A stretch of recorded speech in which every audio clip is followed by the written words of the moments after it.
Welcome back. It is Tuesday, January 30th in the NBA. My three best bets are on the way. Let's recap yesterday, although, man, I do not want to. It has been a losing streak for us, a 2-4 day. Let me talk about it. Not going to break down each and every pick. You see our winners there. We had Booker's under, and we added 2 picks. Brogdon's over in points, which cashed. And then we also added Chet Holmgren at 15 points and 3 rebounds, which lost. The most agonizing loss there, though, our 1.5 unit play, Chris Middleton, he was a 3 unit swing. He would have made it, an even day on the day. But of course, he did not come through. He had about 13 PRAs in the first quarter. Just got no usage the second half. Doc Rivers switched up all the rotations. It's just agonizing. And I know it's been a losing streak. I know it's going to turn around, but I can only say that for so many more days because that has been just a losing streak day in and day out. We're going to keep trusting the data, keep going back to what we've done the past, 3+ seasons when we had really good years. And I know it's going to turn around eventually. Hopefully that turns around today. We're just going to be sticking to 3 picks probably going forward, maybe 4. But really, we can't be forcing too many units onto the slate. Let's just dive into the picks of the day. You guys came here for some energy. Let's dive in. We got 3 picks. I really like the slate we got today.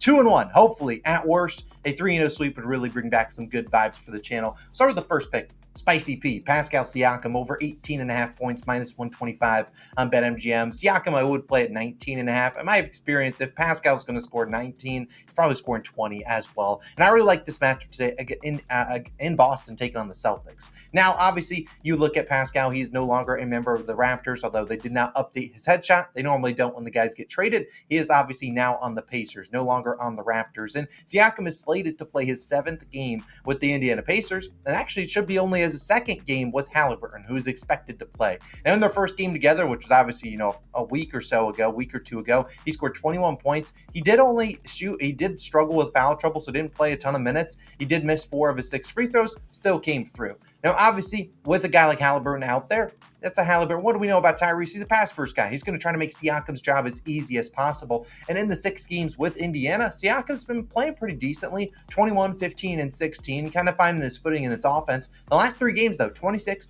31, and 19 points, going over in 3 straight. Obviously, we love to see that. He's played 30 or more minutes in all 6, attempted 13 or more shots in all 6 as well, getting to the free throw line, doing his thing.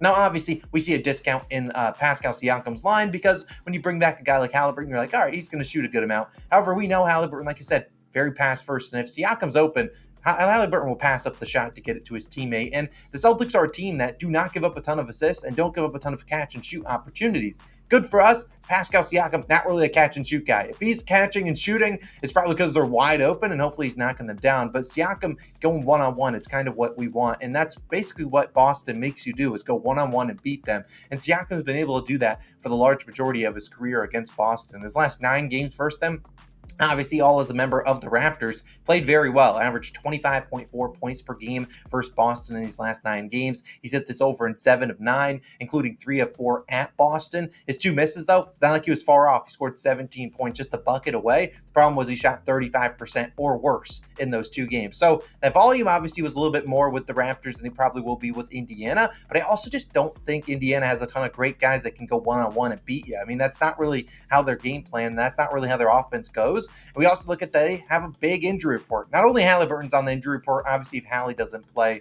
then his line will probably go up, but also Benedict Mathurin, Jalen Smith, and Miles Turner, all guys on the injury report. If any of those guys miss, Siakam will see more minutes because they'll be kind of shorthanded in the front court. So I really like Halliburton. I think the field goal attempts will be there. If we can get 15 to 17 shots, I think we should cash here. Boston also coming up a back-to-back. Who knows if they play everyone, but I really do think maybe their offense or maybe their defense won't be as amped up. So I really do think Pascal Siakam's in for a good game. Spicy P, we roll with you over 18.5 points. My first pick of the day. Siakam, we need you to deliver, man. We need some winners. My second pick is going to be a New York Knick. We've done really well on Knicks props this season, whether it's been Brunson, whether it's been Randall, whether it's been really anyone. This guy is not a guy we've really talked about, but it is the big ragu. If you know, you know. Dante DiVincenzo over 19.5 points, -111 on FanDuel. Personally, I don't want to play this at 20.5. I like keeping it at 19.5. If you want to play that up to -130, there is a chance this line does go down a little bit. That'll kind of be dictated by the OG Anunoby news. Personally, I don't think it really matters if OG plays or not. I would like it if OG did not, but I am anticipating OG Anunoby playing,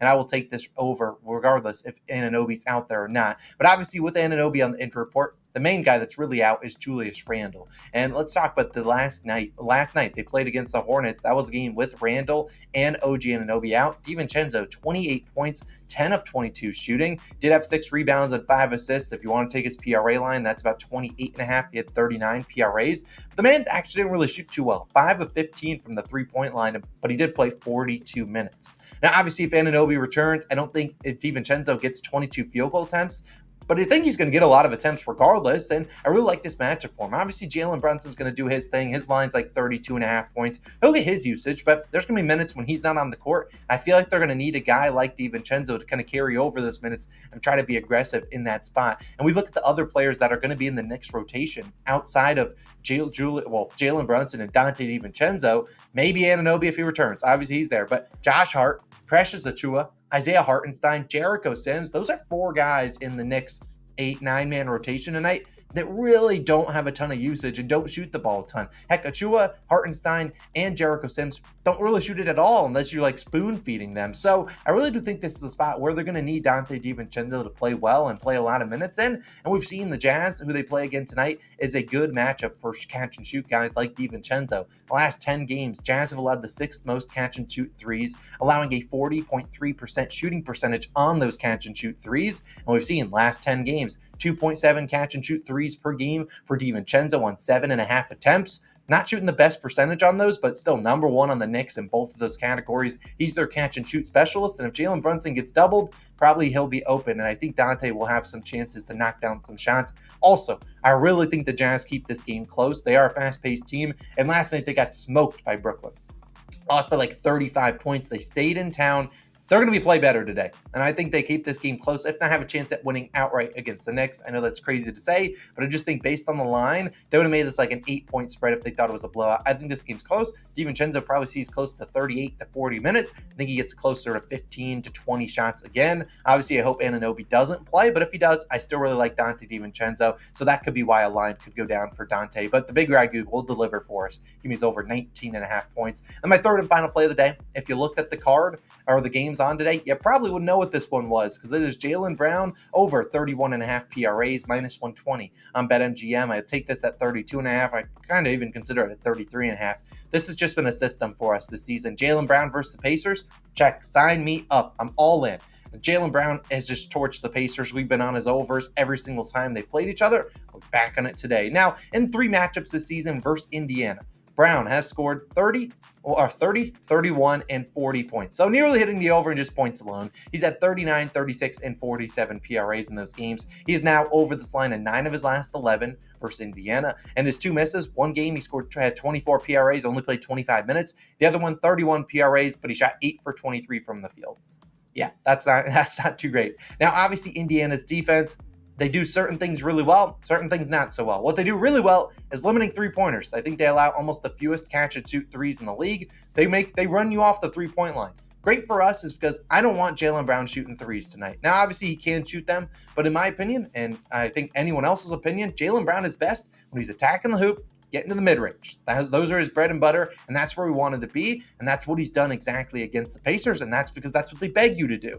Now, Brown, like I said, when he plays the minutes, typically goes over this line. I mean, he's over 31.5 PRAs in 11 of 15 home games with 30 or more minutes. He ended with 31 twice, so I mean, a very high floor here, 31 PRAs and 13 of 15 home games when he plays the minutes. This game, like I said, has a 7-point spread.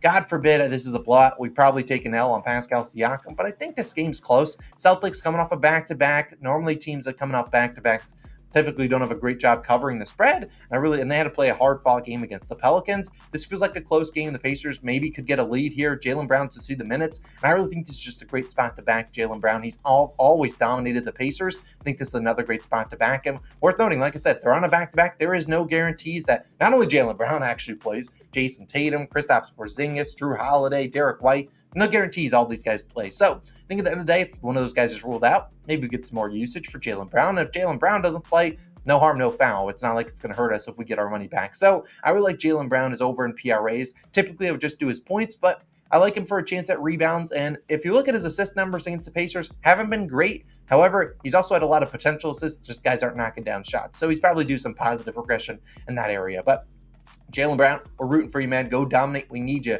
in the worst way. Those are my 3 favorite picks of the day. Not adding any place. They're just trying to go 3-0 and bring out the broom in what has been a terrible January. I think we were down about 8 or 9 or maybe 10 units. No more than 10, but right now down 10 units or so. We need to dominate and end the month strong, and hopefully we can do just that. So my 3 picks, as a recap, we got obviously the first pick of the day, Pascal Siakam's over in points, Dante DiVincenzo's over in points, and Jaylen Brown's over in PRAs. No unders today, nothing really stuck out a ton to me, but another pick that I did consider hard, Gary Trent Jr.'s over in points, but I'm just going to stick to 3. No reason to force more units, no more 5-6 play cards. We got to get hot again. Let's go 3-0 today and hopefully bring out the brooms tomorrow. I'll see you guys then. If you want to go check out a second channel video, they're on the screen. We need a good day, and I'm praying we get a good day. Really like the picks today. Let's dominate. I'll see you guys in the next one.